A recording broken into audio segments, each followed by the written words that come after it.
चलिए, तो हेडिंग लिखेंगे सभी लोग शुंग वंश, मौर्य वंश कंप्लीट और शुंग वंश की बात करते हैं। और शुंग वंश के बारे में मैंने कल आपको बताया था कि मौर्य वंश का अंतिम शासक बृहदत्त था, जिसकी हत्या पुष्यमित्र शुंग ने कर दी थी और शुंग वंश की नींव रखी थी। ठीक है, तो यही बात हम यहाँ पर से आगे पढ़ना शुरू करते हैं। तो शुंग वंश लिखेंगे और शुंग वंश के जो शासक हैं इनके नाम, सबसे पहला पुष्यमित्र शुंग की हमने बात की थी। पुष्यमित्र शुंग, पुष्यमित्र शुंग ये शुंग वंश का संस्थापक था। इसके बाद अग्निमित्र, अग्निमित्र इसके बाद शासक बना। और इसके बाद नाम तो कई सारे आते हैं, लेकिन जो अंतिम शासक था देवभूति, देवभूति शुंग वंश का अंतिम शासक था। तो यहाँ पर लास्ट जो शासक आता है उसका नाम है देवभूति। तो इन तीन शासकों के बारे में हम बात करेंगे, पुष्यमित्र, अग्निमित्र और देवभूति। तो हेडिंग लिखेंगे शुंग वंश में नंबर 1 पुष्यमित्र, पुष्यमित्र शुंग। और पुष्यमित्र शुंग के बारे में 2-3 पॉइंट इंपोर्टेंट है। सबसे पहली बात, यह शुंग वंश का संस्थापक था, शुंग वंश का संस्थापक था। और दूसरी बात, इसने बृहदत्त की हत्या कर, बृहदत्त की हत्या कर शुंग वंश की नींव रखी, शुंग वंश की नींव रखी। और तीसरी बात, इसके दरबार में, इसके दरबार में, दरबार में, इसके दरबार में योग दर्शन के प्रणेता, योग दर्शन के प्रणेता, के प्रणेता पतंजलि, पतंजलि, योग दर्शन के प्रणेता पतंजलि। और इसके अलावा अष्टाध्यायी के रचिता पाणिनि, अष्टाध्यायी के रचिता, अष्टाध्यायी के रचयिता पाणिनि थे, पाणिनि थे। और इसने, इसने पतंजलि से, पतंजलि से 3 अश्वमेध यज्ञ करवाए थे, 3 अश्वमेध यज्ञ करवाए थे, यज्ञ करवाए थे। ठीक है, इसके अलावा एक और बात इस याद रखना, इसने यूनानी शासक, यूनानी शासक मिनांडर को, मिनांडर को पराजित किया था, मिनांडर को पराजित किया था, पराजित किया था। तो यही इस वंश का सबसे इंपॉर्टेंट शासक है, जिसे आपने अच्छी तरीके से याद रखना है। इसके पॉइंट को सब लोग अच्छे से याद कर लेना। क्या क्या कहा हमने, शुंग वंश का जो संस्थापक था इसका नाम था पुष्यमित्र शुंग, इसने बृहदत्त की हत्या कर शुंग वंश की नींव रखी। दूसरी बात, इसके दरबार में योग दर्शन के प्रणेता पतंजलि और अष्टाध्यायी के रचिता पाणिनि थे। तीसरा, इसने पतंजलि से 3 अश्वमेध यज्ञ कराए थे और इसने यूनानी शासक मिनांडर को पराजित किया था। और यह ब्राह्मण जाति का था, यह ब्राह्मण जाति का था, जाति का था। और इसने अपनी राजधानी, राजधानी विदिशा बनाई, विदिशा। याद रखना, अभी तक पाटलिपुत्र थी, इसने राजधानी कहां बनाई थी, विदिशा बनाई, मध्य प्रदेश में। तो यहां पर इसकी राजधानी थी विदिशा, मध्य प्रदेश में। तो इतने पॉइंट आपको पुष्यमित्र शुंग के बारे में अच्छे से पढ़ने हैं। और इसके बाद हम बात करते हैं, अगली हेडिंग लिखेंगे अग्निमित्र। पुष्यमित्र के बाद अगला शासक आता है, उसका नाम है अग्निमित्र। नेक्स्ट जो शासक है उसका नाम है अग्निमित्र।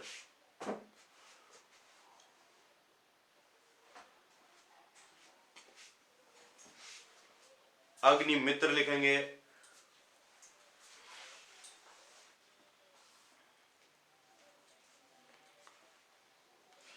अग्निमित्र के बारे में एक ही पॉइंट इंपॉर्टेंट आता है। आप लोगों ने सबने एक रचना सुनी होगी, मालविकाग्निमित्रम।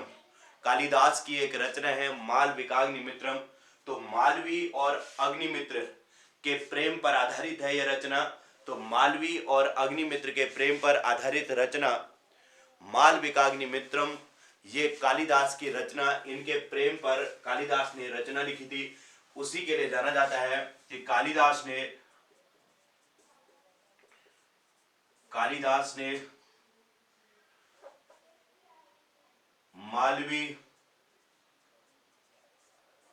और अग्निमित्र के प्रेम प्रसंग पर मालविकाग्निमित्रम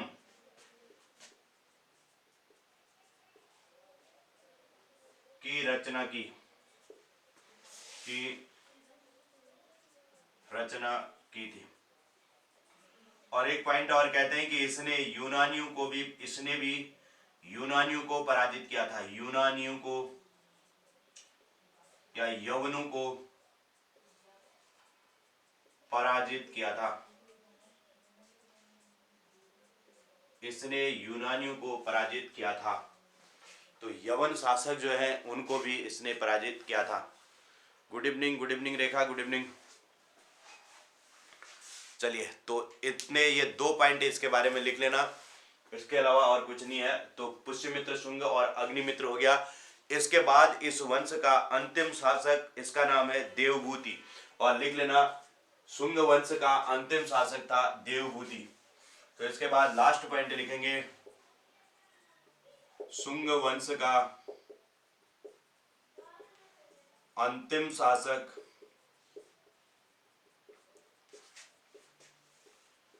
देवभूति था,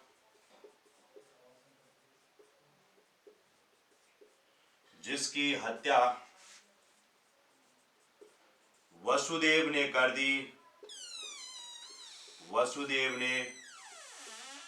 कर दी। और कण्व वंश की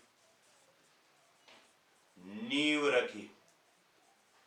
तो इसके बाद जो है यहां पर शुरू हो जाएगा शुंग वंश के बाद अगला वंश कण्व वंश। चलिए, तो जल्दी से इसे कंप्लीट करें और हेडिंग लिखेंगे कण्व वंश।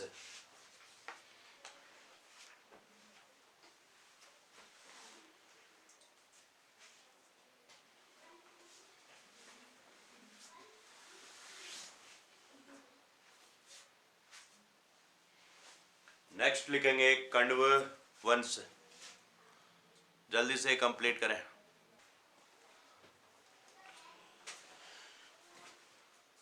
चलिए, लिखा क्या सबने? नेक्स्ट हेडिंग लिखेंगे शुंग वंश के बाद कण्व वंश। जल्दी मैसेज करें जिनने लिख लिया है।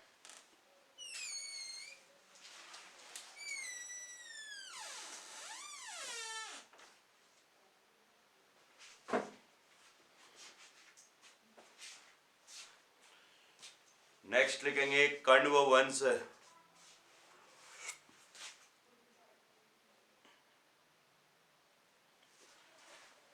चलिए, तो अब बात करते हैं शुंग वंश के बाद अगला कण्व वंश के बारे में।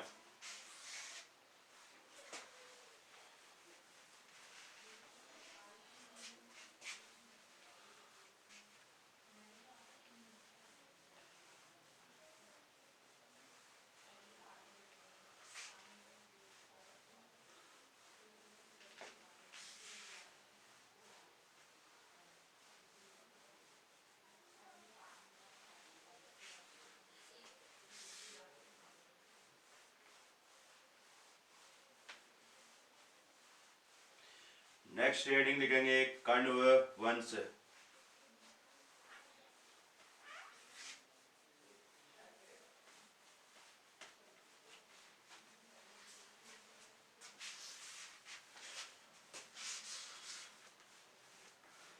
कण्व वंश में बिल्कुल भी कुछ नहीं है, एक पॉइंट लिख लेना है, कि कण्व वंश का संस्थापक वसुदेव था और अंतिम शासक सुशर्मन।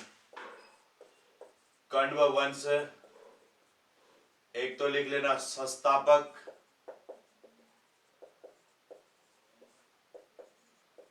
वसुदेव और अंतिम शासक लिख लेना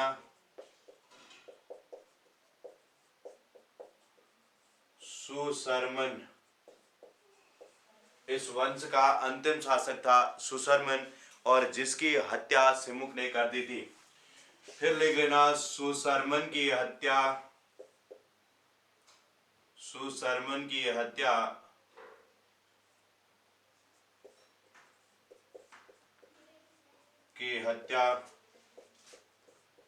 सिमुक ने कर दी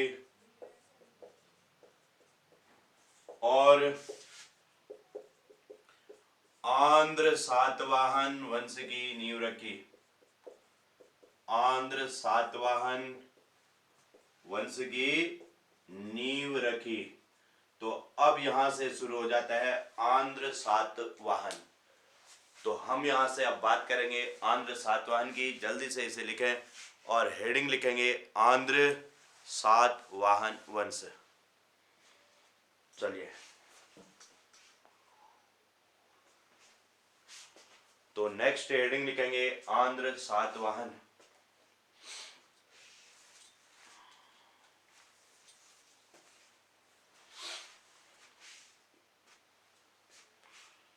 अगली हेडिंग लिखेंगे सभी लोग आंध्र सातवाहन वंश। चलिए, तो ये भी सबने लिख लिया होगा कण्व वंश। अगली हेडिंग लिखेंगे आंध्र सातवाहन वंश। अब समझते हैं आंध्र सातवाहन वंशों के बारे में। यहां से इंपॉर्टेंट क्वेश्चन बनते हैं आंध्र सातवाहन में। तो अगली हेडिंग लिखेंगे आंध्र सातवाहन वंश। तो अभी आपने देखा इस वंश का संस्थापक सिमुक था। सिमुक ने सुशर्मन की हत्या करके आंध्र सातवाहन वंश की नींव रखी थी।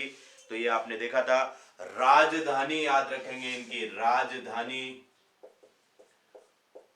प्रतिष्ठान, प्रतिष्ठान आंध्र प्रदेश। आंध्र प्रदेश को इन्होंने अपनी राजधानी बनाया, इसलिए इस वंश को आंध्र सातवाहन वंश कहा जाता है। इनकी भाषा प्राकृत थी और लिपि ब्राह्मी थी। भाषा प्राकृत और लिपि थी ब्राह्मी, ब्राह्मी लिपि। इनका समाज था मात्र सत्तात्मक, समाज था मात्र सत्तात्मक। इस वंश का प्रतापी शासक था गौतमी पुत्र सातकर्णी। गौतमी पुत्र सातकर्णी इस वंश का प्रतापी शासक था। तो इसका नाम भी याद रखेंगे, गौतमी पुत्र सातकर्णी इस वंश का प्रतापी शासक था। और इसने 2 अश्वमेध यज्ञ, सातकर्णी ने 2 अश्वमेध और 1 राजसूय यज्ञ कराया। राजसूय यज्ञ करवाया। अब सबसे इंपॉर्टेंट पॉइंट है, सातवाहनों ने शीशे के सिक्के चलाए थे। शीशे के सिक्के चलाए थे। तो शीशे के सिक्कों के लिए ये जाने जाते हैं। इंपॉर्टेंट फैक्ट है कि सातवाहनों ने शीशे के सिक्के चलाए थे। इसके अलावा एक और इंपॉर्टेंट पॉइंट है, इन्होंने अजंता और एलोरा की गुफाओं का निर्माण किया था। सातवाहनों ने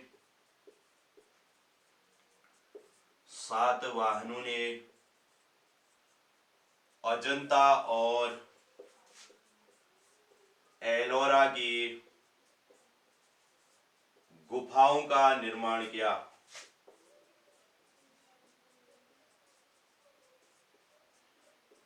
अजंता और एलोरा की गुफाओं का निर्माण किया था। और इसके अतिरिक्त एक बहुत अच्छा क्वेश्चन इसमें मिलता है कि सातवाहनों ने ब्राह्मणों और बौद्धों को कर मुक्त भूमि देने की प्रथा शुरू की थी। सातवाहनों ने ब्राह्मणों और बौद्धों को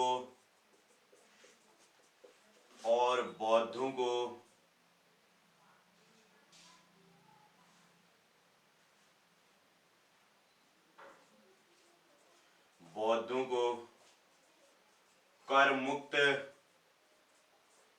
भूमि देने की प्रथा शुरू की थी। भूमि देने की प्रथा शुरू की। तो इन्होंने ब्राह्मणों और बौद्धों को कर मुक्त भूमि देने की प्रथा भी शुरू की थी। ठीक है, चलिए, तो इतनी चीजें आप लोग इसमें याद कर लेना। इसके साथ ही हमारा सातवाहन वंश भी यहाँ पर कंप्लीट होता है। और अब हम यहाँ से बात करते हैं विदेशी आक्रमण। तो अगली हेडिंग लिखेंगे भारत में विदेशी आक्रमण।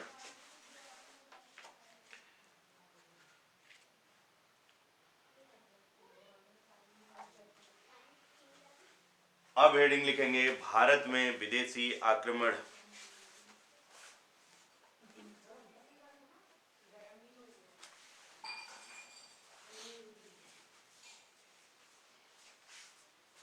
अब शुरू हो जाता है भारत में विदेशी आक्रमण।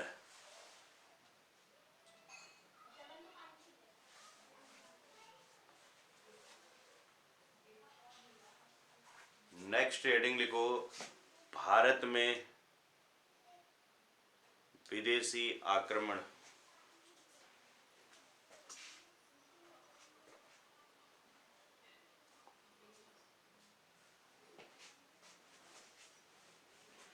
अब हेडिंग लिखेंगे भारत में विदेशी आक्रमण। और विदेशी आक्रमण में सातवाहनों का एक बार फिर से देखना। संस्थापक सिमुक और राजधानी प्रतिष्ठान आंध्र प्रदेश। भाषा प्राकृत और लिपि ब्राह्मी। समाज मात्र सत्तात्मक था और सबसे प्रतापी शासक गौतमीपुत्र सातकर्णी था। और सातकर्णी ने 2 अश्वमेध और एक राष्ट्रीय यज्ञ कराया। सातवाहनों ने शीशे के सिक्के चलाए और सातवाहनों ने अजंता और एलोरा की गुफाओं का निर्माण किया। सातवाहनों ने ब्राह्मणों और बौद्धों को कर मुक्त भूमि देने की प्रथा शुरू की थी। ठीक है, तो इसके साथ ही आंध्र सातवाहन हमारा कंप्लीट। राजधानी का थोड़ा सा ध्यान रखना। पुष्यमित्र शुंग ने प्रतिष्ठान बनाई थी और मध्य प्रदेश में, और इन्होंने जो है अपनी राजधानी सातवाहनों ने आंध्र प्रदेश पुष्यमित्र शुंग की हमने अभी बात की थी। और उसने अपनी राजधानी विदिशा बनाई थी, विदिशा मध्य प्रदेश में। और सातवाहनों ने अपनी राजधानी प्रतिष्ठान आंध्र प्रदेश में बनाई थी। तो इन राजधानी को याद रखेंगे। उससे पहले जो राजधानी थी वो पाटलिपुत्र में हुआ करती थी। तो पाटलिपुत्र सत्ता का केंद्र था। इन्होंने सत्ता के केंद्र को बदल दिया था।